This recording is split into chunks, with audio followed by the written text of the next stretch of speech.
हाँ भाई, शुरू किया जाए। आज बहुत खुशखबरी की बात हम तुम्हें बताने जा रहे हैं। एक तो 2 लेक्चर हम दे ही रहे हैं पर डे, और प्लस पर डे कम से कम नीट लेवल के 50 क्वेश्चंस आपको हम पर डे प्रोवाइड करेंगे। और उन 50 क्वेश्चंस को करने का क्रम मैंने ये बनाया है कि जैसे आज क्वेश्चन हम ग्रुप में डालेंगे, कल तुम्हें करने होंगे और फिर शाम को हम उनके आंसर आपको बताएंगे। इससे फ़ायदा ये होगा कि आप भी प्रयास करो और हम भी प्रयास करें, दोनों के प्रयास से सफलता मिलती है। तो कम से कम 50 क्वेश्चंस आज से पढ़ चुके हैं, वो क्वेश्चन करिए और मेरे नोट्स पढ़िए, निश्चित रूप से सफल होंगे। क्योंकि नीट एग्जामिनेशन तक मैं सारे चैप्टर कवर करूंगा और हर चैप्टर के कम से कम 50 से 100 के बीच में क्वेश्चन जो बहुत इम्पॉर्टेंट हैं वो मैं आपको दूंगा। इसलिए और जब भी क्वेश्चन मेरे करें तो बहुत सीरियस हो करके करें, ये बात ध्यान रखना। क्योंकि आफ्टर एग्जामिनेशन कहोगे सर ने तो दिया था लेकिन मैंने पेपर नहीं किया, तो बाद में पश्चाताप करने से कुछ नहीं मिलेगा। बिफोर आप करें, सारे मेरे लेक्चर तैयार करें, क्वेश्चन देखें और फिर देखिए कैसी मस्त तैयारी होती है। और तब नीट पे बैठोगे एग्जामिनेशन में तो एक अलग आपका कॉन्फिडेंस आएगा। अब मैं बार बार कहता हूँ, 2 लेक्चर डालूंगा पर डे, 50 to 100 क्वेश्चंस आपको दूंगा। बस एक चीज़ आप ध्यान रखें, सब्सक्राइब करें, लोगों को बताएं जिससे उनको भी फायदा हो और वो भी पीएमटी क्वालिफाई करें। बस यही मुझे आपसे आशा है। चलिए शुरू किया जाए। कल मैंने बताया था कि रेस्पिरेटरी सिस्टम खत्म हो गया है। आज हम पढ़ाने जा रहे हैं, सर्कुलेटरी सिस्टम पढ़ाने जा रहे हैं। अब सर्कुलेटरी सिस्टम के बारे में देखा जाए, जो लोअर एनिमल्स होते हैं उनमें सर्कुलेटरी सिस्टम बहुत ही सिंपल टाइप का होता है। जैसे पोरीफेरा को देखा जाए या सिलेंटेट को देखा जाए, इन एनिमल्स में क्या होता है, सराउंडिंग वाटर बॉडी के अंदर, बॉडी कैविटी के अंदर इंटर करता है और बॉडी कैविटी में जब वाटर अंदर इंटर करेगा तो बॉडी की सेल जो होती हैं इसेंशियल सब्सटेंस ऑक्सीजन वगैरह को इनटेक कर लेती हैं और वेस्ट मटेरियल को बॉडी में छोड़ देती हैं और फिर वो वाटर के माध्यम से बाहर निकल जाते हैं। इस प्रकार से उसमें कोई डेवलप सर्कुलेटरी सिस्टम नहीं पाया जाता है, सराउंडिंग वाटर के ही माध्यम से होता है। दूसरी बात देखा जाए, हायर अगर जो एनिमल्स की बात करें तो circulatory system, blood circulatory system को 2 पार्टों में डिवाइड करते हैं। 2 पार्टों में कौन सा है, ब्लड सर्कुलेटरी सिस्टम। यहाँ पर क्या है, blood circulatory system, circulatory system blood circulatory system को हम 2 पार्टों में डिवाइड करते हैं। एक तो तुम्हें मालूम है क्या होता है, ब्लड होता है, ये ब्लड होता है। और दूसरा क्या होता है, फॉर्म्ड एलिमेंट होते हैं। क्या एक ब्लड होता है और दूसरा कौन सा होता है, प्लाज्मा होता है। ये क्या होता है, प्लाज्मा होता है। तो देखा जाए ब्लड सर्कुलेटरी सिस्टम को हमने 2 पार्टों में डिवाइड कर दिया। एक तो होता है या ब्लड, और ब्लड में क्या होता है, ब्लड को ही क्या कहते हैं, फॉर्म एलिमेंट भी कहते हैं। अब देखा जाए क्या होता है, ब्लड कह लीजिए या फॉर्म एलिमेंट कह लीजिए, ब्रैकेट में क्या कह दीजिए, फॉर्म्ड, ये फॉर्म्ड एलिमेंट कहलाते हैं। ये पूरे ब्लड का कितने % पार्ट बनाता है, ये 55% पार्ट बनाता है पूरे ब्लड का। और ये कितने % बनाता है, 45% पूरे ब्लड का बनाता है। सबसे पहले हम प्लाज्मा की बात करने जा रहे हैं। देखा जाए क्या होता है प्लाज्मा। अच्छा, एक चीज़ और बता दें, अगर तुमसे पूछ लिया गया ब्लड सर्कुलेटरी सिस्टम की ओरिजिन कैसी होती है तो आपका आंसर है मीजोडर्मल। ब्लड सर्कुलेटरी सिस्टम की ओरिजिन मीजोडर्मल होती है। और ब्लड सर्कुलेटरी सिस्टम को हम 2 पार्टों में डिवाइड करते हैं। दो पार्ट कौन कौन से हैं, एक तो ब्लड है या फार्म एलिमेंट, और दूसरा क्या होता है, प्लाज्मा होता है। यहाँ पर ये कह ले फार्म एलिमेंट या प्लाज्मा कहते हैं। सबसे पहले हम प्लाज्मा की बात करने जा रहे हैं। अगर जो हम प्लाज्मा की बात करें तो प्लाज्मा क्या होता है, पूरे ब्लड का कितने परसेंट पार्ट बनाता है, 55% पार्ट बनाता है। प्लाज्मा में अब बहुत इंपॉर्टेंट चीज़ें मैं बताने जा रहा हूँ। प्लाज्मा का कंपोजिशन, प्लाज्मा में क्या होता है, 92%, प्लाज्मा में 92% क्या होता है, वाटर होता है। और क्या होता है, 6 to 8% क्या होती है, प्रोटीन होती है, 6 to 8% प्रोटीन होती है। और क्या होता है, अच्छा 6 to 8% प्रोटीन। इसमें प्रोटीन कौन कौन सी होती है, प्रोटीन की अगर जो हम बात करें तो प्रोटीन कौन कौन सी होती है, एक होती है एल्बुमिन प्रोटीन। पहली कौन सी होती है, एल्बुमिन प्रोटीन होती है, ये एल्बुमिन प्रोटीन होती है। दूसरी कौन सी है, ग्लोबुलिन प्रोटीन होती है। और तीसरी कौन सी होती है, फाइब्रिनोजन प्रोटीन होती है, फाइब्रिनोजन प्रोटीन होती है। ये कितने परसेंट पाई जाती है, 4.4% पाई जाती है। ग्लोबुलिन प्रोटीन कितने परसेंट होती है, 2.3%। और फाइब्रिनोजन प्रोटीन कितने परसेंट, 0.3% पाई जाती है। तो देखा जाए मैंने क्या बताया, इसके अलावा और क्या क्या पाया जाता है प्लाज्मा के अंदर। प्लाज्मा में और क्या क्या पाया जाता है, इलेक्ट्रोलाइट भी पाए जाते हैं, लाइक सोडियम आयन पाए जाते हैं, कैल्शियम आयन पाए जाते हैं, और मैग्नीशियम आयन पाए जाते हैं, Mg2+, बाइकार्बोनेट आयन मिलते हैं, HCO3- मिलते हैं, और क्लोराइड आयन मिलते हैं। इसके अलावा क्या क्या मिलता है, ये ग्लूकोज पाया जाता है, ग्लूकोज मिलता है। और क्या मिलता है, अमीनो एसिड मिलते हैं, और क्या मिलता है, लिपिड पाया जाता है, ये लिपिड पाए जाते हैं। इतनी चीज़ों से मिलकर के प्लाज्मा बना होता है। मैंने क्या बताया, और ये प्लाज्मा पूरे ब्लड का कितने परसेंट पार्ट बनाता है, 55% पार्ट बनाता है। दूसरी बात देखा जाए, प्लाज्मा का जो कंपोजिशन देखते हैं तो 92% वाटर होता है, 6 to 8% प्रोटीन होती है। इसमें प्रोटीन कितने टाइप की होती है, 3 टाइप की होती है। एक एल्बुमिन प्रोटीन होती है, और ये एल्बुमिन प्रोटीन का फॉर्मेशन कहाँ पर होता है, लीवर में होता है। कहाँ पर बनती है, लीवर में बनती है, ये लीवर में बनती है। ग्लोबुलिन प्रोटीन 2.3% पाई जाती है, और इनका फॉर्मेशन कहाँ पर होता है, इनका फॉर्मेशन होता है प्लाज्मा सेल के अंदर होता है। और नेक्स्ट होती है फाइब्रिनोजन प्रोटीन, इनका फॉर्मेशन कहाँ पर होता है, लीवर में होता है। कहाँ पर होता है, लीवर में होता है। एल्बुमिन प्रोटीन क्या काम करती है, ब्लड का कोलाइडल ऑस्मोटिक प्रेशर मेंटेन करती है। ग्लोबुलिन प्रोटीन क्या करती है, बॉडी के अंदर डिफेंस सिस्टम बनाती है, मतलब इम्यूनिटी को डेवलप कराती है। और फाइब्रिनोजन प्रोटीन क्या काम करती है, ब्लड क्लॉटिंग में हेल्प करती है। तो मैंने तुम्हें क्या बताया, प्लाज्मा के कंपोजिशन को देखा जाए तो 92% वाटर होता है, 6 to 8% प्रोटीन। साल्ट कौन कौन से होते हैं, sodium ion, calcium ion, magnesium ion, bicarbonate ion, chloride ion. और क्या पाया जाता है, ग्लूकोज, अमीनो एसिड, लिपिड। ये सारी चीज़ें किस में मिलती हैं, प्लाज्मा में प्रेजेंट होती हैं। प्रोटीन मैंने बताया है मेनली मेजर कितने टाइप की प्रोटीन होती है, 3 टाइप की होती हैं। एक कौन सी है, एल्बुमिन, दूसरी कौन सी है, ग्लोबुलिन, और तीसरी कौन सी है, फाइब्रिनोजन। एल्बुमिन प्रोटीन कितने परसेंट होती है, 4.4% होती है। इसका फॉर्मेशन कहाँ पर होता है, लीवर में होता है।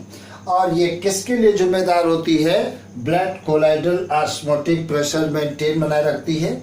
दूसरी प्रोटीन कौन सी है, ग्लोबुलिन है। ये कितने परसेंट होती है? 2.3%। इसका प्रोडक्शन कहाँ पर होता है? प्लाज्मा सेल में होता है। और ये बॉडी के लिए डिफेंस सिस्टम के लिए जरूरी होती है। बॉडी में डिफेंस सिस्टम प्रोवाइड करती है, मेंटेन बनाए रखती है। नेक्स्ट फाइब्रिनोजन प्रोटीन होती है, ये 0.3% होती है और लीवर में बनती है और ये ब्लड क्लॉटिंग के लिए बहुत ही जिम्मेदार होती है। अगर फाइब्रिनोजन प्रोटीन नहीं होगी तो ब्लड क्लॉटिंग नहीं हो पाएगी। तो ये प्रोटीन जो होती है बहुत बॉडी के अंदर इम्पोर्टेंट काम करती हैं। दूसरी बात देखा जाए, आगे देखते हैं, तो ये तो प्लाज्मा के बारे में मैंने बताया। दूसरा कौन सा होता है? अगर जो हम ब्लड के बारे में देखें थोड़ा सा, ब्लड का पीएच कैसा होता है? पीएच कितना होता है? ब्लड का पीएच होता है 7.3 to 7.4 होता है, मतलब स्लाइटली एल्केलाइन होता है। कैसा है? स्लाइटली एल्केलाइन होता है, बेसिक होता है। दूसरी बात, ब्लड की ओरिजिन भी कैसी होती है? मेसोडर्मल होती है। अब ब्लड मैंने बताया है कि ब्लड में फार्म एलिमेंट भी होते हैं और प्लाज्मा होता है। फार्म एलिमेंट ब्लड का कितने परसेंट पार्ट बनाते हैं?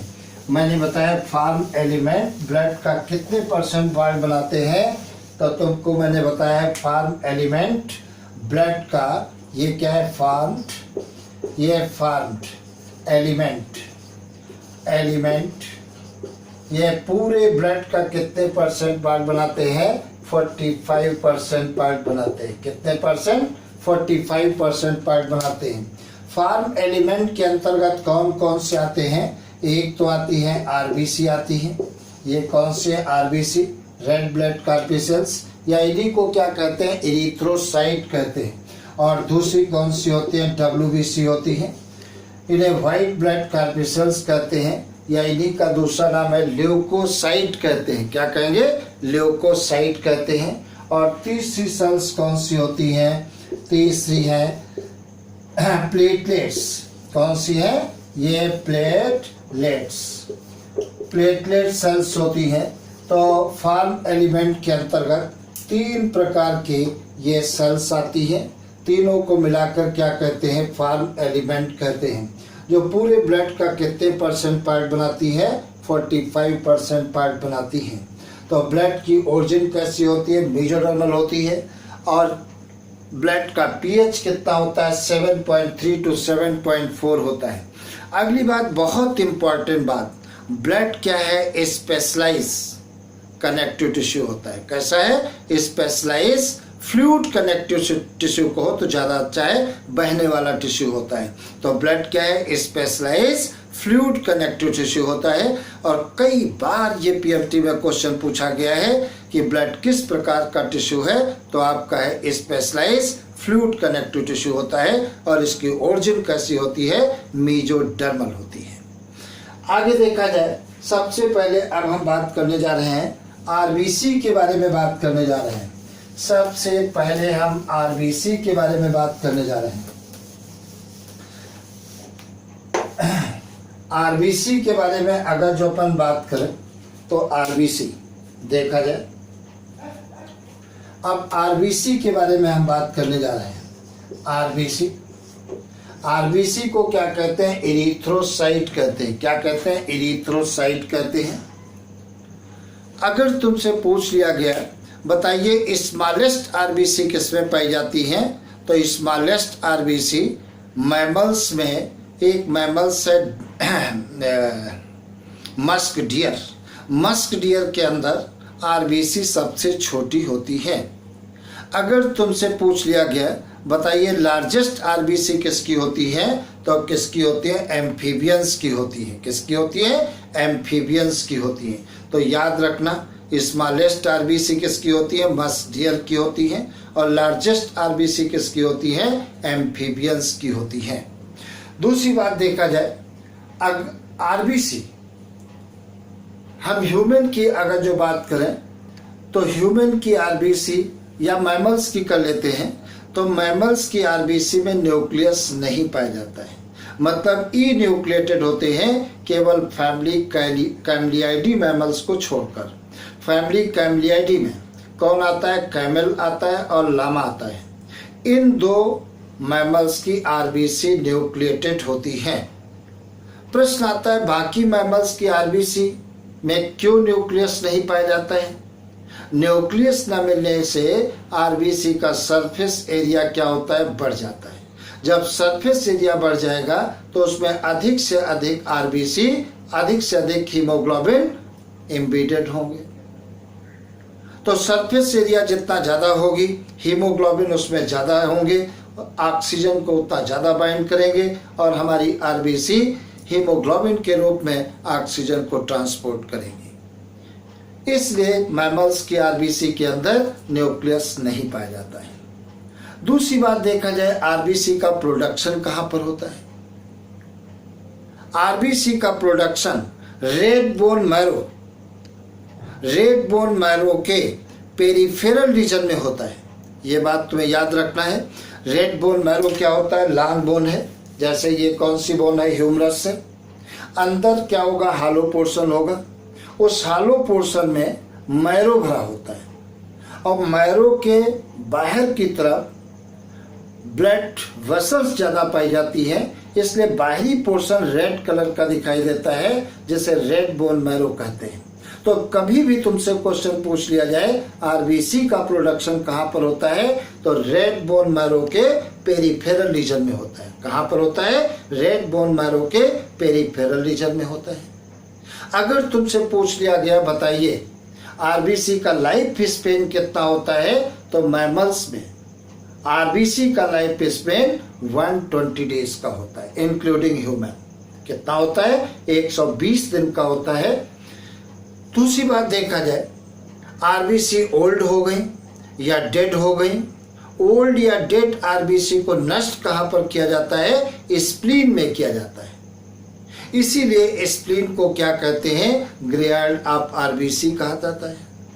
तो अगर तुमसे पूछ लिया गया बताइए आरबीसी का कब्रिस्तान क्या कहलाता है, तो स्प्लीन कहलाता है। दूसरी बात, अगर बॉडी के अंदर नॉर्मल से ज्यादा ब्लड हो गया, उस एक्सेस ब्लड को बॉडी में कहां पर स्टोर किया जाता है? स्प्लीन में स्टोर किया जाता है।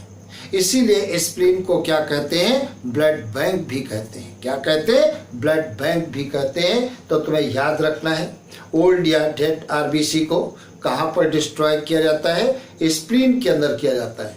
इसीलिए स्प्लीन को क्या कहते हैं? ग्रेयार्ड ऑफ आरबीसी कहते हैं।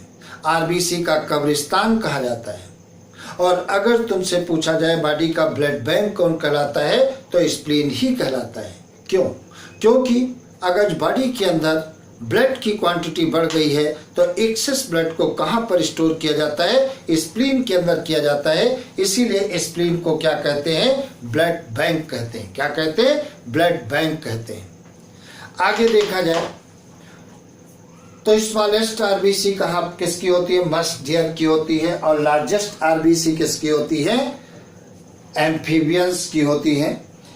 अगर जो हम मैमल्स की आरबीसी के बारे में देखें तो आरबीसी कैसी होती है? इस प्रकार से बाइकान की होती है। बीच का पोर्शन कैसा होता है? पिचका हुआ होता है।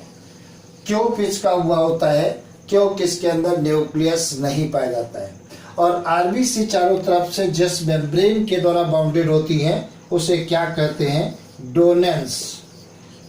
डोनेंस मेम्ब्रेन कहा जाता है। ये डोनेंस मेम्ब्रेन कहते हैं। और आरबीसी के अंदर क्या पाया जाता है? स्ट्रोमैटिन प्रोटीन का एक नेट पाया जाता है। इस प्रकार से ये स्ट्रोमैटिन प्रोटीन पाई जाती है। आरबीसी के अंदर एक प्रोटीन पाई जाती है। प्रोटीन का एक्चुअल में नेट पाया जाता है। उस नेट को क्या कहते हैं? स्ट्रोमैटिन प्रोटीन कहते हैं। इस प्रकार से ये स्ट्रोमैटिन प्रोटीन मैंने बना दिया। ये स्ट्रोमैटिन प्रोटीन है। इस प्रकार से स्ट्रोमैटिन प्रोटीन का नेट पाया जाता है। और इस नेट के अंदर हीमोग्लोबिन के मॉलिक्यूल एम्बेडेड होते हैं। हीमोग्लोबिन के मॉलिक्यूल धसे रहते हैं। एक आरबीसी के अंदर लगभग 2 करोड़ हीमोग्लोबिन के मॉलिक्यूल धसे रहते हैं। कितने? 2 करोड़ हीमोग्लोबिन के मॉलिक्यूल इसके अंदर धंसे रहते हैं, तो इसमें क्या होगा, Hb होता है, हीमोग्लोबिन के मॉलिक्यूल धंसे रहते हैं। अब देखा जाए क्या होता है, ये अगर डायमीटर देखते हो आरबीसी का डायमीटर देखें तो 2 एंगस्ट्रॉम होता है। अगर ये देखते हो तो 7.5 एंगस्ट्रॉम होती है, लेंथ होती है। इस प्रकार से ये आरबीसी बाइकॉन्केव होती है और चारों तरफ से एक मेम्ब्रेन के द्वारा बाउंडेड होती है। उस मेम्ब्रेन को क्या कहते हैं, डोनेंस मेम्ब्रेन कहते हैं। और आरबीसी के अंदर स्ट्रोमैटिन प्रोटीन का नेट पाया जाता है और स्ट्रोमैटिन प्रोटीन के नेट के अंदर हीमोग्लोबिन के मॉलिक्यूल धंसे रहते हैं। दूसरी बात देखा जाए, आरबीसी के फॉर्मेशन को क्या कहते हैं, इरिथ्रोजेनेसिस कहते हैं। क्या कहते हैं, इरिथ्रोजेनेसिस कहते हैं। और ब्लड के फॉर्मेशन को क्या कहते हैं, हिमैटोजेनेसिस कहते हैं। क्या कहते हैं, हिमैटोजेनेसिस। और आरबीसी के प्रोडक्शन को क्या कहते हैं, इरिथ्रोजेनेसिस कहते हैं। दूसरी बात देखा जाए, अगर नॉर्मल से ज्यादा आरबीसी का नंबर हो जाता है तब उसे क्या कहते हैं, पॉलीसाइथीमिया कहते हैं। क्या कहते हैं, पॉलीसाइथीमिया कहते हैं। और अगर आरबीसी का नंबर नॉर्मल से कम हो जाता है तब वो डिजीज को क्या कहते हैं, एनीमिया कहते हैं। क्या कहेंगे, एनीमिया कहते हैं। तो देखा जाए एक स्वस्थ मनुष्य के अंदर आरबीसी का नंबर कितना होता है, मैन के अंदर, ह्यूमन में अगर जो हम ह्यूमन की बात करते हैं तो आरबीसी कितनी होती है, ह्यूमन के अंदर आरबीसी का नंबर कितना होता है, इतना होता है 5 मिलियन से लेकर के 5.5 मिलियन तक होता है। ये मिलियंस तक होता है आरबीसी का नंबर। ह्यूमन के अंदर आरबीसी का नंबर, ये आरबीसी है, आरबीसी का नंबर ह्यूमन में, किसमें, ह्यूमन की मैं बात कर रहा हूँ, ह्यूमन में आरबीसी का नंबर कितना होता है, 5 to 5.5 मिलियंस होता है। इतने आरबीसी पाए जाते हैं। तो आरबीसी के अंदर हीमोग्लोबिन है, हीमोग्लोबिन ऑक्सीजन को बांधता है। और तुमको मैंने पिछली क्लास में बताया है कि एक हीमोग्लोबिन का मॉलिक्यूल ऑक्सीजन के 4 मॉलिक्यूल को बांधता है और बांध करके क्या बनाता है, ऑक्सी हीमोग्लोबिन बनाता है। क्या बनाता है, ऑक्सी हीमोग्लोबिन बनाता है। तो ये आरबीसी के बारे में मैंने बताया। दूसरी बात देखा जाए, अच्छा एक बात और तुम्हें बता दें कि जैसे जैसे एज बढ़ती जाएगी आरबीसी का नंबर कम होता जाएगा। दूसरी बात मैंने बताया कि आरबीसी ओल्ड जब हो जाती है, डेड हो जाती है, तो स्प्लीन के अंदर नष्ट किया जाता है। फॉर्मेशन मैंने बताया कहाँ पर होता है, रेड बोन मैरो के अंदर होता है। इन्हें एरिथ्रोसाइट कहते हैं। अगर नॉर्मल से नंबर इनका ज़्यादा हो जाता है तब उसे क्या कहते हैं, पॉलीसाइथीमिया कहते हैं। और अगर नॉर्मल से कम हो जाता है तब उसे क्या कहते हैं, एनीमिया कहते हैं। एक चीज़ यहीं पर और समझ लीजिए, आरबीसी के मैचुरेशन के लिए विटामिन बी12 का होना बहुत ज़रूरी होता है।